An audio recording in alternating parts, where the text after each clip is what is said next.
नमश्चंडिकायै। श्री महादेव जी बोले, मारीच को मारकर जब श्री राम लक्ष्मण के साथ अपनी पर्ण कुटीर पर आए तब उन्होंने वहां जानकी को नहीं देखा। शोकाकुल होकर वह सीता का स्मरण करते हुए वन में भटकने लगे। वहां उन्होंने कटे पंख वाले पक्षीराज जटायु को देखकर यह अनुमान किया कि इसी ने सीता का हरण किया होगा। ऐसा सोचकर उसे मारने की इच्छा से वह उसके पास गए। वहां जाने पर उन्हें पता चला कि जटायु उनके पिता दशरथ जी के मित्र है। यह जानकर सत्य पराक्रमी श्री राम ने उन पर वाण नहीं छोड़ा। जटायु ने श्री राम को रावण के द्वारा सीता हरण की बात बताकर उनके देखते देखते ही अपने प्राण त्याग दिए और स्वर्ग को प्रस्थान किया। तदनंतर श्री राम ने वन में ही उनकी अंत्येष्टि क्रिया की। महामते, कबंध नामक राक्षस का वध करके वह दोनों भाई ऋष्यमुख पर्वत की ओर गए, जहाँ बाली के भय से सूर्यपुत्र सुग्रीव अपने हनुमान इत्यादि 4 प्रमुख वीर मंत्रियों के साथ रहते थे। महामते, वहाँ महामना सुग्रीव के साथ मैत्री करके और अत्यंत पराक्रमी बाली को युद्ध में मारकर श्री राम ने सुग्रीव का राज्याभिषेक किया। मुनिवर, तदनंतर वर्षा ऋतु बीतने पर माल्यवान पर्वत पर विराजमान श्री राम के पास सुग्रीव विशाल वानर सेना को बुलाया और उन्होंने जनक नंदिनी सीता की खोज करने के लिए भूमंडल पर चारों दिशाओं में दूतों को भेजा। वह दूत भी सीता की खोज में निकल पड़े। दक्षिण दिशा की ओर महाबल और पराक्रम से युक्त हनुमान, अंगद, जाम्बवन इत्यादि प्रमुख वीर चल पड़े। महामते, उन्होंने संपाति के मुख से विस्तृत रूप से सारी बात सुनकर समुद्र को शीघ्र लांघने के लिए विचार विमर्श करने लगे। तब ऋक्षराज जाम्बवान की बात सुनकर प्रचंड पराक्रमी महाबली हनुमान जी ने 100 योजन विस्तार वाला भयंकर समुद्र पार कर सायंकाल में लंका में प्रवेश किया और रात्रि में लंका नगरी में घूम घूम कर वह जनक नंदिनी सीता को खोजने लगे। इस प्रकार उन्होंने 7 रात्रियां व्यतीत कर दी। तब हनुमान जी ने अशोक वाटिका में शुभदर्शना सीता को देखा एवं अत्यंत दुष्कर कार्य संपन्न करने का निश्चय किया। उन्होंने देवी के साथ हुए युद्ध के पूर्व वृत्तांत का स्मरण किया। तत्पश्चात वह वृक्ष की चोटी पर चढ़कर देवी के अद्भुत मंदिर को देखने की इच्छा से सभी दिशाओं में दृष्टिपात करने लगे। तब उन्हें पूर्वोत्तर दिशा में एक सुंदर मंदिर दिखाई पड़ा।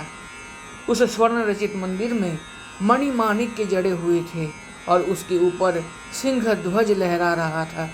उसे देखकर हनुमान जी ने निश्चय किया कि यही देवी का मंदिर है। उस मंदिर के द्वार पर जाकर उन्होंने सुरेश्वरी जगदम्बा के दर्शन किए। वह अपनी योगिनियों के साथ हंसती हुई नृत्य कर रही थी। उन महादेवी की प्रदक्षिणा करके हनुमान जी ने उन्हें प्रणाम किया और अत्यंत भक्तिपूर्वक त्रैलोक्य वंदनीय जगदम्बा से वह कहने लगे। हनुमान जी बोले, देवी सुरेश्वरी, आप प्रसन्न हो।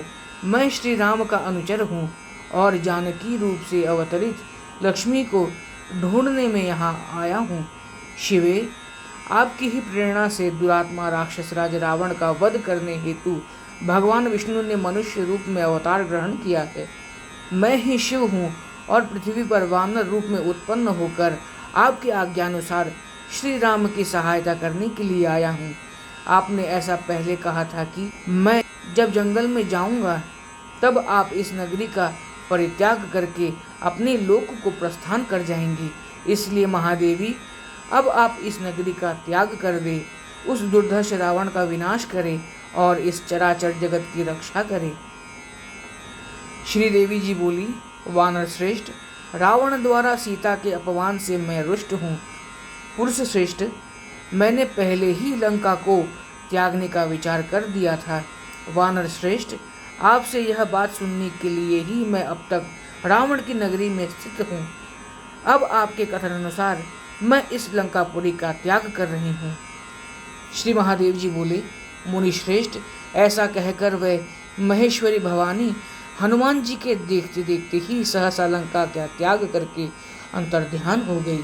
तब क्रोधोन्मत्त हनुमान जी ने राक्षस राज रावण के द्वारा पोषित अशोक वाटिका को उजाड़ डाला। नारद जी, इसकी खबर मिलने पर रावण ने क्रोधपूर्वक बहुत से राक्षसों के साथ अक्ष नामक अपने पुत्र को भेजा। महाबलशाली महाबाहु हनुमान जी ने बलपूर्वक पेड़ों को उखाड़कर उन्हें वृक्षों से उसे मार डाला। तब राक्षस राज रावण ने हनुमान जी का अंग भंग करने के लिए पूंछ में कपड़ा लपेटकर आग लगवा दी। नारद जी, वीरवर हनुमान उसी आग से लंकापुरी को जलाकर पुनः समुद्र को लांघकर समुद्र के तट पर आए, जहां वह अंगद, जाम्बवान आदि प्रमुख वीर उपस्थित थे। उनके साथ सुग्रीव के मधुबन का उपभोग करके वे श्रीराम भी निकट उपस्थित हुए। मुनिवर, श्रीराम ने दूर से ही उन्हें देखकर जनक नंदिनी का संवाद पूछा। तब प्रसन्नचित्त होकर हनुमान जी ने जैसा हुआ था सारा वृत्तांत श्री राम को निवेदित किया। तब श्री राम ने सभी वानरों के साथ श्रावण मास के शुक्ल पक्ष की दशमी को प्रस्थान किया और महामते, राक्षस राज रावण के वध हेतु श्रेष्ठ वानर सेना सहित श्री राम ने डेरा डाल लिया। इसी बीच राक्षस राज रावण ने भी अपने सभी मंत्रियों को बुलाकर विचार विमर्श करने के लिए सभा आयोजित की। वहां नीति कुशल महाबुद्धिमान विभीषण ने सब प्रकार से दशानन रावण को युद्ध से रोकने वाली बातें कहीं। उन्होंने राघवेंद्र श्री राम का पराक्रम बताते हुए सीता को वापस भेजने की पुनः सलाह भी दी। मुने, यह सुनकर रावण क्रोधित हो उठा और उसने पैर से विभीषण पर प्रहार किया। तत्पश्चात धर्म स्वरूप वह विभीषण भी कुपित होकर अपने 4 मंत्रियों के साथ भगवान श्री राम की सन्निधि में आ गए। ओम श्री जगदम्बार्पणमस्तु।